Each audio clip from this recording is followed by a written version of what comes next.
Hello, hope you're having a great weekend so far. Good to have you with us at this hour. I'm Daniel Che. We start with the second round of reunions for families separated by the Korean War at Mount Kumgang Resort in North Korea. After seeing their loved ones for the first time in over 6 decades, the families spent what was likely a difficult night in separate hotels. Our Unification Ministry correspondent Song Ji-sun is standing by at the Inter-Korean Dialogue headquarters in Seoul. Let's connect to her now. Ji-sun? Well, Daniel, the families are having their last reunion session of the day as we speak, and there's just one session left, which is the farewell for Monday morning. Now, they had a private session this morning, and it was the only session they get away from the authorities and the media.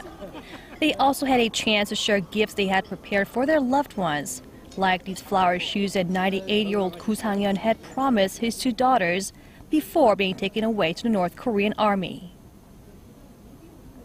저도 뭐 아주 어렸을 때서부터 아버지가 나중에 돌아가시더라도 니네 누나들한테 예쁜 신발하고 옷감 하나는 꼭 좀 해주라고 그렇게 말씀.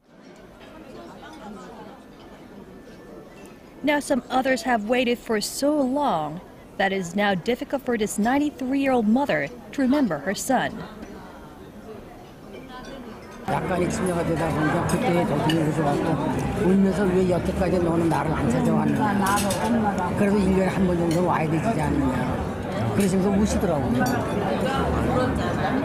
그럴 때 그 가슴 그 복받침이 되는 거는 참 진짜 다들 너무 울면서 그랬는데요. 그러다가 바로 또 치매기가 있으시면서 누구냐 이런 식으로 This family had their last meal together, with the mother wearing the scarf presented by her North Korean son, but she kept on asking who her son was and those who accompanied him were.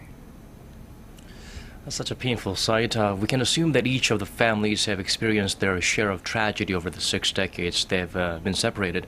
They've only had one more day to spend time together before they part ways, Ji-sun, possibly for the last time in their lives. So little time, yet there was so much surveillance around them.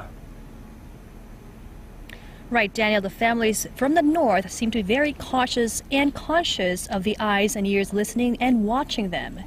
Now, what I've experienced from the covering the first reunion at the scene, it was primarily the North Korean authorities and officials who prevented South Korean journalists from hearing the family stories.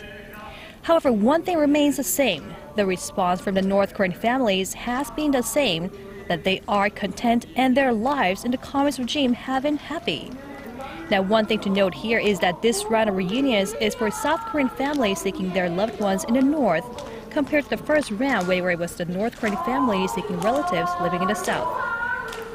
But their time together is now running out fast. There is only one session remaining after tonight, which will be the farewell session Monday morning, and I'll be sure to keep you updated throughout this event. Reporting live from the Inter-Korean Dialogue headquarters, I'm Song Ji-sun.